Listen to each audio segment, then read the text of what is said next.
So we've just gone, guys, from putting a stable base in the business. Now, sometimes with the clients that we coach, they'll want to skip that by going and buying a business that has already got mastery in those areas. Okay, that's another very good way to be able to do this. Niche is the one I'm doing now, and niche, guys, in red's all about what, you guys? Profitability. This is about the cash flow in a business. Here's the first one I want you to write down. When we're talking about niche, I'm wanting to have or try to engineer the best that I can to have no what, you guys? No price competition. Now, some people in the room, I don't know everyone's business, if you're a crazy Clark's business like a $2 shop, or you're in like commodity selling, this flip chart is not for you. So don't challenge me if you're one of those businesses, because effectively your only competitive advantage is, hey, I sell more of $2 items to $2 people. I don't mean that in any disrespect, sorry. So, I just don't shop there much. But look, in terms of this, how do we take price away? A lady once told me that if the only competition is around price, I'm going to lose. Because if you think about it, it doesn't take much just to cut prices all the way to the bottom. Who's ever seen that where people just cut the price and that's kind of the war on, right? So for me, I'm not a big fan of those style of thinking. How do we take price out of that? To do that, a great way to do this is with a unique selling proposition. What's the first part there, guys? And also a guarantee. So basically, the way that this works is to identify what makes you unique. A great question, remember how I said quality questions is the win here, is ask this question. Why do my clients, customers, however you language that, why do my clients buy from me? For most people, they've actually never even asked their clients why they actually buy from you. And if you think about that, that's kind of an important thing to know, right? You know, I've got a client who a lot of people know in the room, they're in the solar game. They sell solar panels, solar pumps, everything solar, right? When I first started working with Kim and Steve back in the day, it was about 6 years ago, I think. You know, one of the first things we did in the first probably 6 months, 90 days of working with them, is I went and said, look, why do people buy from you? And they went, good question. And I said, look, you tell me why they buy, right? And they came up with some ideas. Hey, it's price, we're very cost effective, etc., etc. And I said, really? Okay. And I said, well, have you ever asked? No, we haven't. So I said, guess what we did then? We went out and, here's the strategy, guys, surveyed the customer. So we went out and surveyed everyone and gave them a multi-choice so that it was all fair and what have you. You did it through SurveyMonkey online. And what came back was a little bit different, okay? And the three core themes, well, here's my question to you. On the whole survey that we did, how much do you think was related around pricing? Zero. Okay, so it was, hey, you're local, we trust you, and there's also, we've got confidence in your warranty, etc. So then we took that unique selling proposition. That's why they bought off them. There were the three core themes, and we went and turned that into a guarantee. Now, I'm not sure if they still did it or do this, but we went to the market then in our marketing and said, great, we're now going to have not one guarantee, we're going to have how many guarantees, everyone? Three. So that when you rung into that business asking for a quote on a pump, etc., etc., it was at the end of the phone call, the script was, Mary, Bob, thanks for the inquiry. Before you go, would it be okay, I'm giving you the script by the way, would it be okay if I went through our 3-point guarantee? Now, the 100% of the time when you said that one question, the answer is? Answer is you guys? Yeah. Every time they're going to say, yeah, go ahead, right. So we said, great, the script was, we've got 3 points. The first is that we're local. so that we've got a 24-hour guaranteed get out to you. If you've got a hot water problem in the middle of winter and Mudgee, you don't want to wait. So we know that some of our competitors are going to be in other states, etc., and you'll be calling a call centre in Adelaide. We're local. The second one is that we only have certified workmen. Okay, and those workmen will be professionally dressed so that we don't have the coin slot factor. Okay, which normally happens in that trade styles of businesses. Okay, and the third one was we also give a guarantee on our warranty. Now, Steve's point when I said that one is he said we've already give that to people, or that's part of the products. And I said I know, but do we actually broadcast that and have it in? He said no, we don't really do a good job of that. So that went in as the third one. So forevermore, that business now has got a 3-point guarantee. Do you think that their conversion rate went up a little bit by doing that? Yes or no? Yes. Does that? Who does that? Who does a guarantee? Firstly, okay, a few people in the room, and a lot more do, you guys. And I'm going to say here is if you've got you want to increase your conversion rate, don't just do a 1-point guarantee. Do a 3-point guarantee.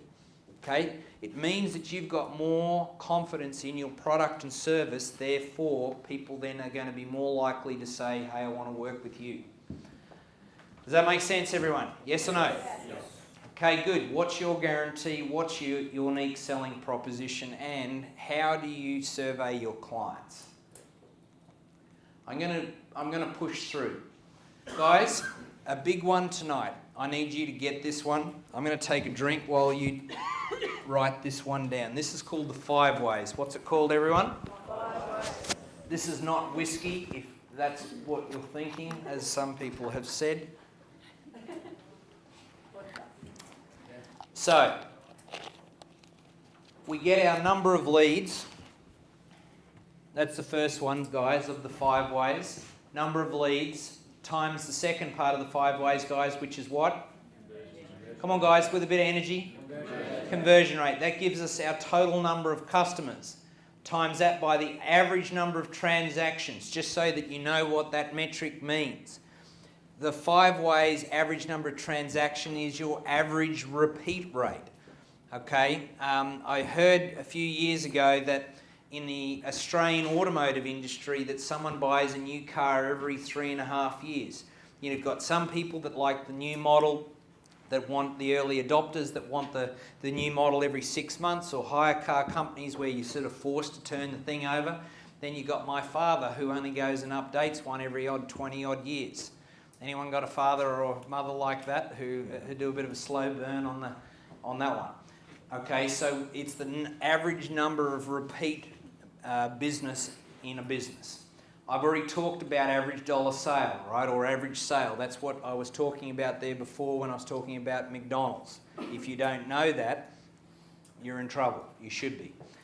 You times all that out, that'll give you your total revenue. So literally, for the people that are new to this, if you go and have a look at your P&L, your profit and loss statement, whatever you did last month, last year, last quarter, will be related from all of those. Okay, then we times that by the profit margin as a percentage, which gives us our profit. Now this framework, guys, is on every business on the planet. Okay, it doesn't matter whether you own the fish and chip shop around the corner, the cafe, the bookkeeping business up the road. This model is at play for everyone. So let's go and put some numbers on this. Now, by me doing this, I'm just going to suggest to you that this is a $200,000 business. I've done this sometimes when people will say, yeah, but I'm a $20 million business. I've just started coaching a $300 million business in New Zealand. These guys have this happening in their business. So it doesn't matter whether you're turning over 30 grand or 300 million. This is a retail store. Even by me saying a retail store, I don't want the people in a non-retail environment to go, oh God, he only works with retail people, okay?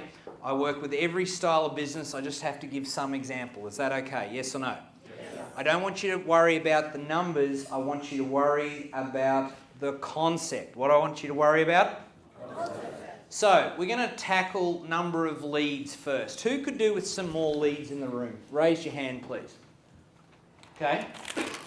So, I'm going to suggest to you this is a really important part of what you do. So, I've just written up here about 10 by 10 marketing strategies. What is it, guys? 10 by 10. Okay, now what this principle says for the people that do need more leads in their business, that every strategy that you pick out of the toolbox and go and insert into your business where you're active, please write that down, it has to be an active strategy. Some people say to me, yeah, I've got a website. And I go, yeah, when did you last update it? How much SEO is happening on it? And they go, oh, well, we did that a year or two ago. Okay, so for me, you can't actually then call it a strategy because it's not active. Okay, you know, most people's grandparents have websites these days, so that doesn't mean anything if you're wanting to promote it. Does that make sense, yes or no?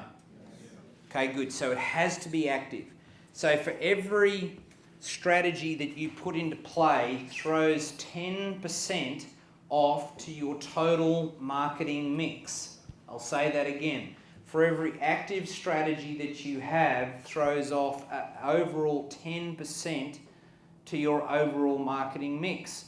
So if I've only got 2 strategies that are active, what's the total percent that it's throwing at my marketing mix, everyone? 20%. If I've got 6, how much have I got? 60%, right? So what I'm trying to do is to get people up to the maximum, right? And sometimes people go past this. I've got a few clients that now I've got 13, 14 different marketing strategies all working in play to bring more leads in. Okay, but in terms of the concept, I'm trying to get people to at least to 100%. Does that make sense? Hello? Yes. Okay, good. You know, and part of that is when we start putting a marketing plan down in a business, when we start to test and measure, we also want to find out what's working and what's not. Okay, great example is my physios back in the day. Okay, Andrew and Michelle. I started with them. Andrew, even though he didn't have any test measure, he was making a lot of decision on expenditure based on what, you guys? Gut. What's gut stand for again? Gave up thinking. Okay, so essentially he was saying, you know, look, we've got a lot of older people that come to their physio practice, etc. Surely, you know, all of them do yellow pages, i.e. the brick, the phone book. Therefore, that surely must work. And I'm like, well, you know, show me the test and measure. It was around the time of year where you have to make the decision on whether to go with yellow pages again. Didn't have anything, and he said, look, I'm going to outrank the coach on this one. I said, cool, if you want to go down that road. He bought it. There was, you know, top right-hand corner on the right-hand page, cost us like 12 grand. Do you know how many leads that strategy brought us in over the subsequent year? About 2 or 3.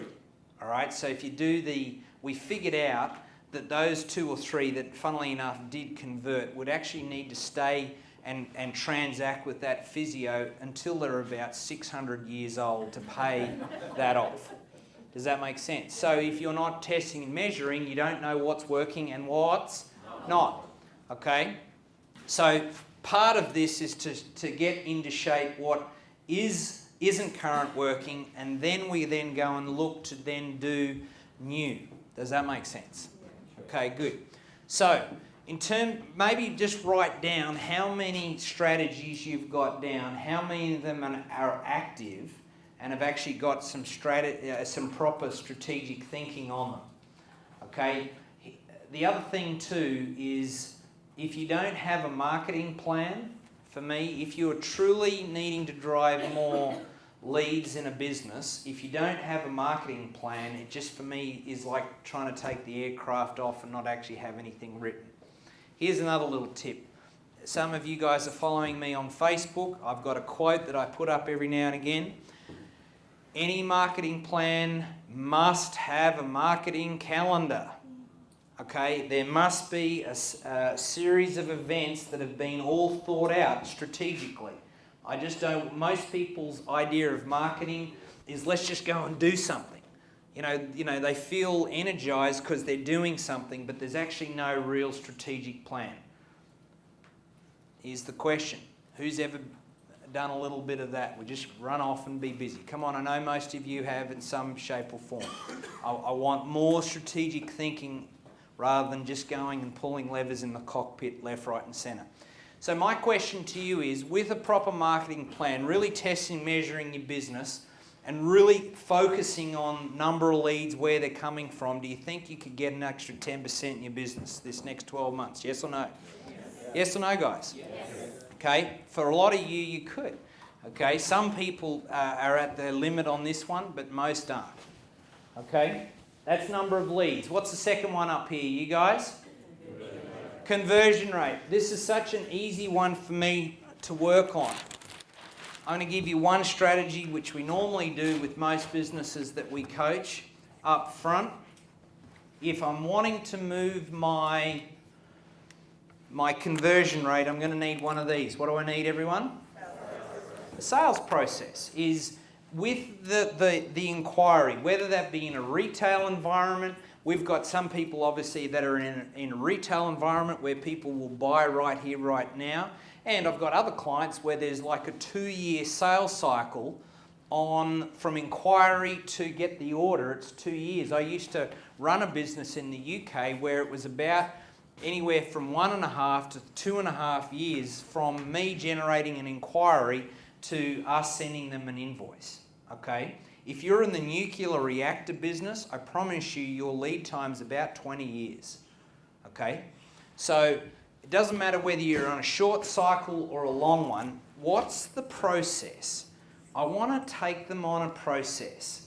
I want to do better than the next guy or girl up the road. What is the process that I need to do? And is it actually mapped out? Could you now show me, hey, this is how we do our sales process? You know, we take them on this journey, etc. What's the other, apart from increasing the overall conversion rate by splitting it out and mapping it and then measuring it, what's the other benefit of doing this, you guys? Systemize. What else? Reduce chaos, very much so. What else? One more I'm looking for here. Yeah, the team know what's going on, is that you can measure different stages, i.e. rather than just looking at it as a big bucket that, hey, we fall off somewhere in there, I want to know that if I've got a problem there, if some script or a team member or whatever is not doing, or do they fall off when we send them a quote, where does the process fall down? Does that make sense? Hello? Yes. Okay, if the person's yawning beside you, just give them a little nudge in the kidneys. Actual fact, everyone just sit up a little bit, just change your state. Give your lumbar a bit of a kick. The best example I've got on this is a guy on the Sunshine Coast. I worked with him for about 4 years, actually he was up there before, Paul. He was in the cleaning franchise business, working for he owned the whole Sunshine Coast and sort of eastern seaboard up to about Townsville, I think it was. And his job was to sell franchises to people.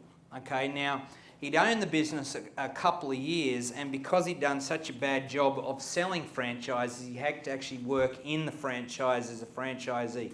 Literally, when I got him, he was cleaning toilets. Okay, no word of a lie. And I said to him, well, surely you bought a franchise. There must be some form of system there. Tell me how you go about it. And he said, I have nothing. I have a brand and I go out and use a bit of hopium. Right? So I said, good, we're going to put down a sales process to engineer. We're going to work out how to pick people's psychology. We're going to put certain scripts, certain triggers to get information so that we can help people to make a better informed decision. Do you think that helped, by the way? Yes or no? Yeah, so he went from zero, one sale he had in the 2 years before I met him. The guy sold 51 franchises on the eastern seaboard in the next 18 months on the back of that one strategy. Good strategy or good strategy? Yeah, all right. He didn't clean toilets anymore after that one, I can assure you. So my question is, how good is your sales process? If for the people that are trying to improve their conversion rate, what does that look like? I also gave you another one before about, remember the 3-point guarantee and the USP. That's very important on sales. Everyone cool with that? Yep. Do you think by doing that, guys, and those other strategies I've talked about as a very minimum, that you could increase your conversion rate by 10%? Yes or no? Yes. Okay, good. We're going to go off to the third part of the 5 ways, guys. What's the third part down here in blue? Number of transactions. Remember, this is about repeat business. I always give this story. It's such a simple one. And I'm going to say that for most businesses, this is one of the most easiest areas of the 5 ways to work on. Why is number of transactions and working on repeat business such an easy part of the 5 ways to work on? Because they already love you. They've already transacted with you. They already had enough confidence, okay, to do some work with you, but you never went back and said, hey, come on back. Okay, so for me, here's a quote. Quote me on this one. If you're not contacting your client's customer base every 90 days, someone else will be. It's a fact. Some of you guys in the room need to be doing it more than every 90 days. And for me, it could be a simple newsletter. It could be a simple, hey, you haven't been in. Whatever that looks like for your business. We've all got the ability to go and work on this area of our company, if we really want to. Okay, so here's the story of Mike. Mike the mechanic, true story. Write this down, because I literally have had people have listened to this story, gone back, done it, and then came back, 3 months later, 2 months later, and said, hey, Bruiser, I did this. That's what everyone calls me, if you hadn't already worked that out. So, Mike the mechanic. Mike literally gave over his last $3,000 for coaching about 11, 12 years ago. Fact. The guy down in Caboolture. And he said, if this doesn't work, I'm in the crapper. And I said, no problem. Let's get in and do it. And I said, one of the first things I said to him is, tell me about your existing database. And his first question was, what's a database? And I went, that's all good. That's all good. We can work with that. And I said, so have you got like a computer? And he said, oh, we got this thing over here. And I said, right. Any names in there? No. And I said, so have you got any record of your clients? How long you had this thing open for, Mike? And he said, 16 years. So I said, no problem. So tell me, have you got any record of your clients? And he goes, yes, Bruce, come on a little thing. We walk out the back door and he takes this sheet off. And you know those olden days where you go through the cards? He had a card for every client that he had done a car on in 16 years. And I said, Mike, there is gold sitting right on this table here, buddy. We've got to get out and do something with it. So I said, Mike, first thing is you and Leanne, that's the wife's name, you've got to get that into a computer so that we can start doing some work with that and use all that great data. I came back about a week later, bloodshot eyes and what have you, and I said, right, we've got it done. And I said, next thing is we're going to send them something. And this is when, and I still think it's depending on the businesses, it's got some level of strategy even in today's age because we're so email focused. I said, we're going to send them a letter. And he said, no problem. He said, what do you want in the letter? We designed up a script, and basically I said, every marketing piece, this goes back to this one here before, must have an offer. What does every marketing piece and offer need to have, you guys? Offer. So I said, Mike, go and tell me what the offer is. And I said, take my breath away. So he came back the next week and he said, Bruiser, here's the letter. And I said, good job. And I said, what's the offer? And he said, well, I'm going to offer them to come in for a service of their existing car, and I'm going to offer them a free set of rubber windscreen wiper blades. And I said to him, Mike, I said, take my breath away. That's not really doing that at this stage. All right, so he said, and I said, why don't we change it? He said, no, this is where the coach got outranked. And he said, this is not a word of a lie, he said, I hope there's no one here from Caboolture. He basically said, everyone in Caboolture is a tight ass, they'll come here in droves. So I said, no problem, Big Mike, you're the man. So we sent that, right? We'd send 300 letters a week. Literally, Leanne would be up most of the night doing these, and we'd start with A, and the aim was to get through all of these in a given year. He rang me about a week, 10 days later, and said, Bruce, I cannot believe it. They're literally lining up at the door, all right? We ran that strategy continuously for about nearly 2 years, all right? And we would just get through, and we started sending more, we started employing more people, etc., etc. And it was all on the back of the rubber windscreen wiper blade, I promise you. You know, the interesting thing about that, and this is what some people do, is when a certain strategy is working, what do we sometimes want to do? We want to change it, right? So he came to me and he said, I'm getting bored of this. And I said, yeah, me too. You know, we're making heaps more money, and he had, you know, he'd bought a farm by this stage and a few other things. And he said, well, I said, what does everyone else want in Caboolture? And he said, alcohol. So we said, right, well, we're going to do a $10 Liquorland strategy. And I can tell you it was a complete flop. We ran it for about 5 weeks. The phone stopped ringing. Guess what we did? Went back to the rubber windscreen wiper blades, and we ran that for about another year until he sold it. So the point about it is, no matter what that looks like in your business, how can you do more? How can you go and touch your clients more? Give them more encouragement? How can you make them feel more like a VIP? Okay? It's such an easy area of a business to work on. Yet most people don't have a plan or any strategy to do this. Average dollar sale, guys. You still with me? Hello? Okay, good. I've given you the Macca's one. Here's another one. Who likes being upsold? Raise your hand. Like, you know it's coming and... No, you don't like being upsold. I'm the same. Okay, is when I feel that there's coming. I always tell about the story of my mobile phone retail shop here in Buderim. Okay, worked with Andrew for about 3 years until he got out of that business. Anyway, basically, what we did there is I walked in, there's all mobile phones on one side of the room, there's all the accessories. And I said, which one do you make, what's your margin like on the phones? What do you think he said? Bit raw. And I said, what about your margin on your accessories? And he said, they're awesome. Okay, and I said, good. So for every phone that you sell, how many accessories do you sell? And he said, basically for 4 phones we sell 1 accessory. And I said, well, that's pretty crap. And he goes, now when you say that, yeah, it is. So what we did here, here's the strategy. We put a checklist strategy in. This is an average dollar sales strategy. So basically with the sales reps in that different shop, in the shop that we had there, they then had a process on a clipboard to then ask the person, so that when they had decided on their phone, we would then say, great, good choice on the Motorola or whatever. Would it be okay if we took you through a couple of simple questions to get more value out of your phone? And the answer every time was, ladies and gentlemen, yes. So the first one was, hey, do you know that on average you'll get about 6 months more life from your phone if it's got a case? Do you think that would be a good idea? Yes, that went into the thing. Do you know that in the state of Queensland the police don't like it if you're speaking on the phone? Do you think some headpiece would work? The answer would be yes.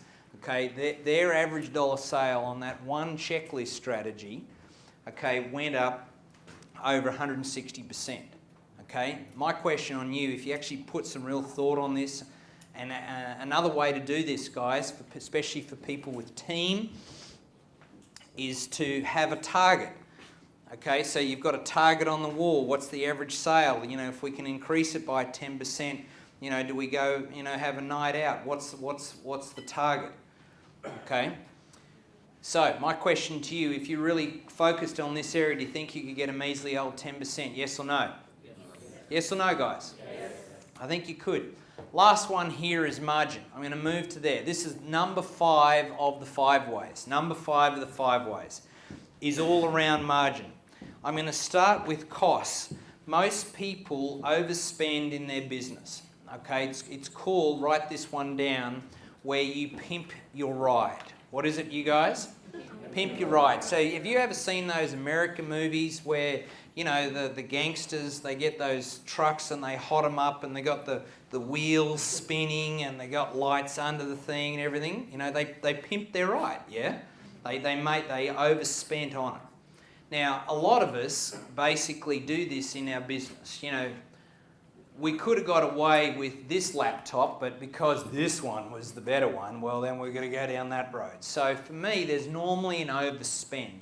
My averages in terms of looking at businesses in the last 15 years of doing this is normally there's about 12% of an overspend somewhere in the cost structure of a business, normally. Okay, now some of you might go, oh, well, I'm already on it, so it might be only 1%. Or 0, and some we've had huge gains where it's like 20 or 30% in cost reduction. Does that make sense? The other way on the margin side is to do what? Increase price. Thank you. So if we've got a service that is valuable and we've got, hey, we know why they buy off us, we've maybe got some other guarantees, etc., and we're offering more value, do you think you could charge an extra 5 or 10% more? Yes or no? Okay. Now, some of you, I don't know every single business. I don't know, some of you may not be able to charge 5, 10%. And some of you can. Does that make sense? So, in terms of how the 5 ways rolls, you guys, this is the 5 ways. 10%, you all said yes on that you could take the 10% up on each. 4 becomes 4,400. 10% up on a percent on a percent is not 35, it's 27.5. You'll actually see here in this column here that it actually starts compounding. Okay, so 2 goes to 2.2, $100 up goes to 110. This business, that's only on the 4 of the 5 ways, has gone from 200 to 292,000 of revenue. Their margin's gone up as well, that 10%, so they've gone up from 50 to 80. Guys, any business here, this is all you need to know. I know that was a little bit complex there. Any business in this room, you do 10% on each of the 5 ways. Fact, doesn't matter whether you're the grocery shop, cafe, tyre shop, doesn't matter. Your turnover will go up by 46%. How much, you guys? 46%. And your profits go up by massive, how many percent? 61%. Any business on the planet. Literally, guys, I joke with some of my clients about this, is I literally have a problem now going out and going to a cafe, a restaurant, and I'm thinking the 5 ways. I'm thinking, you know, what could these guys do to, you know, take a certain part of their 5 ways up, 5, 10, 20%. Okay, so 61%. Who'd like 61% more in your business this next year on profits? Come on, I know you're out there. So, here I'm going to now, I've not done this, and even for the old dudes in the room, this is new for you, so sit up straight for those guys. So, the value of any business. Most people, not all people in the room, but most people, quote me on this one needs an asterisk, will make more money when you sell your business than the money that you'll make out of it along the road.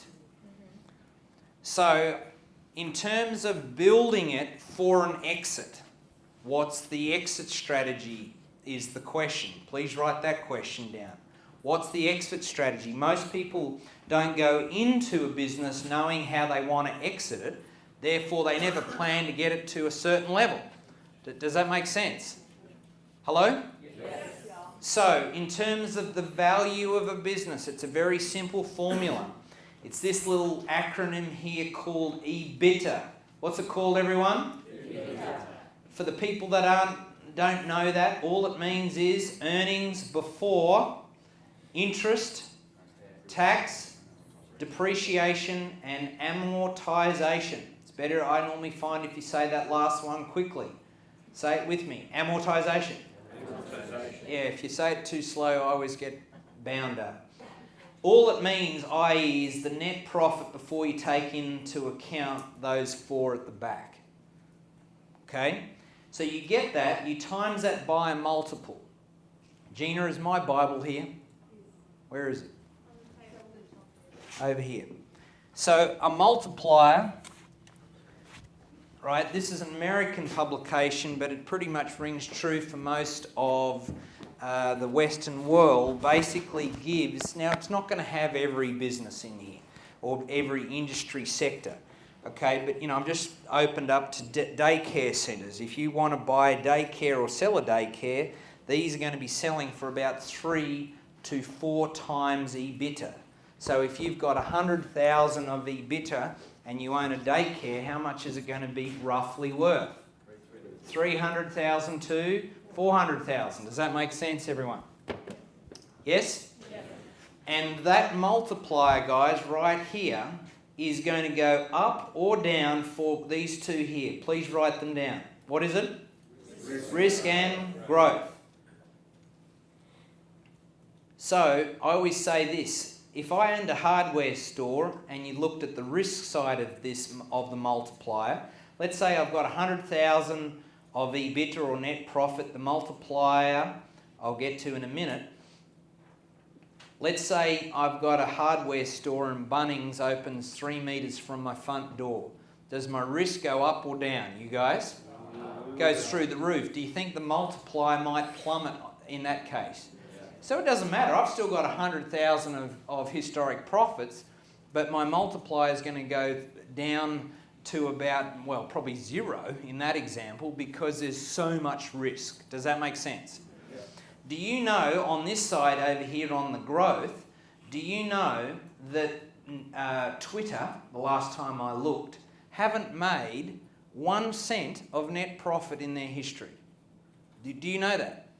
So therefore, the dudes that are buying their stock on the stock market are basically effectively saying, we're going to give this a multiplier, and even though it's not got any net profit, we're still going to think it's worth something because one day, the growth in that business, it will be. They're taking a punt for the long term. Does that make sense? Okay? And if you'd done that with Facebook, as an example, or Netflix, or any of these type of ones, you'd be worth a lot of money. I mean, I saw someone that went into Apple stocks back when they were about to go bankrupt, when Steve Jobs first got it, and they sold down a couple of years ago. I think they had their whole life savings, 100,000 in when they were there, and they pulled out something like 12 million or something. It was crazy increase. So the point about it is the value of your business when you exit is very important in this type of formula. Okay, so let's look at a tyre business. Dallas, I thought you might be here tonight, and I just thought I'd do this for you. So I'm just going to put them up here. So if my EBITDA, if my net profit was 50 grand, right, 150 grand, and the multiplier, that book over there, by the way, says 2 to 3 times. So if I've got 150 grand of net profit, I'm going to be in this type of ballpark of sell price, 300 to 450. Does that make sense? Yes? Now, we've just come from doing the 5 ways. Remember the 61%? Hello? Yes. So I've then just done 150 with 61% more profit. My new profit now, because I executed the 5 ways, is now 241. So with a 2 to 3 multiplier, now my sell price is not 300 at the low end, but 482,000, or at the higher end, it's not 450, it's now 724. Who thinks the latter is a bit cooler? I do. So in terms of your business, we need to be looking for business that we can sell down for a higher multiplier by increasing growth, decreasing risk, and making the business more stronger. Does that make sense? Okay, so this is how damn powerful the 5 ways is once we get into something. Who needed to hear this slide, you guys? Raise your hand. A different question. Everyone put up your hand. All right, good.